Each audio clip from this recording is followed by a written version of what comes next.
Ano nga ba ang senyales na kailangan mo nang bumitiw sa relasyon?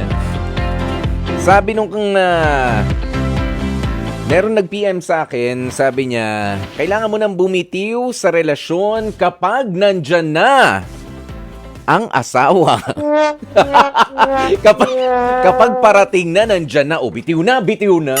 Kahit anong relasyon pa, wala na. Wala nang holding hands. Andyan na yung asawa ko eh. Bitiw ka muna. Sabi naman ni Sai Cordova, pagka raw magkatalikuran na ang paghiga, ay ganoon, kailangan bitiw na sa relasyon. Baka naman tapos na kasi, kaya magkatalikod na. Nangangawit. Tapos na magyakapan, ganon. Kaya talaga. Ayan si Anlera Montalvo, sabi niya, unang-una, pagka naramdaman mong di ka na mahalaga, hindi ka na priority, di ka na talaga importante sa kanya, hindi na kailangan siguro na, kailangan na siguro nating bumitaw sa isang relasyon dahil kung magiging martir tayo, masasaktan lang tayo eh. Pagkaramdam mo na binabaliwala ka na, pagka may mahal na silang iba, pagka hindi na nila tayo pinaglalaban, bitaw na. May mas magandang plano sa atin si Lord. At lakasan na lamang ang loob natin. Thank you, Enlera. Sabi naman ni Gail Enriquez, kapag ka nawala na siya ng amor at ng respeto sa pagsasama ninyo, sobrang toxic niya na sa relasyon. Oo nga, yung sobrang ang mga salita ay hindi na pinipili, hindi na pinag-iisipan. Wala nang konsiderasyon. Kung masasaktan ka, basta sasabihin ko. Inis ako talaga. Yan yung mga ganyan, wala nang amor yan. Wala nang respeto sa'yo.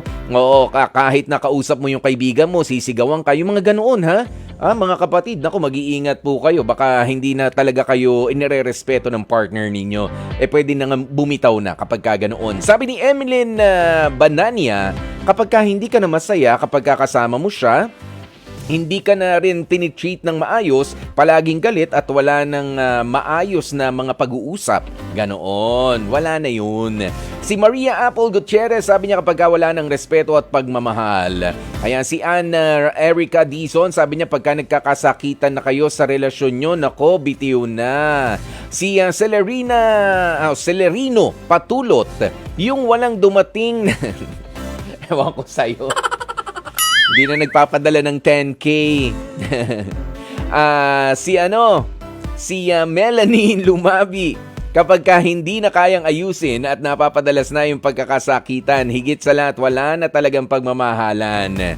Si Bridget De Silva, sabi niya, kapag wala ng init sa relasyon, yan ang una. Pangalawa, wala ng respeto. Pangatlo, wala ng oras. At pang-apat, marami na nagbago.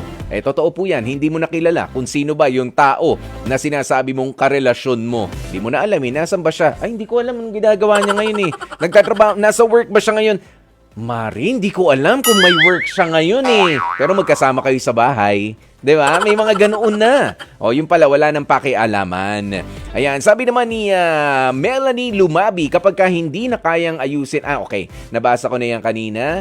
Ayun, paulit-ulit na pala yun. Thank you so very much. Si Lydia pala, Lydia Esteliero, sabi niya kapag hindi na tama ang nangyayari, kapag ayaw nang makinig sa'yo at mas lalong bumitaw ka na, kapag nag-uusap kayo at nangako sa'yo pero hindi niya na ginagawa, sign na yun para ikaw ay bumitaw na. Okay?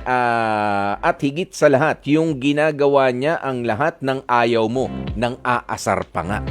Yung mga ganyan, ha? Bitaw na. Alam ng ayaw mo, gagawin pa. May mga ganyan ang style, ha?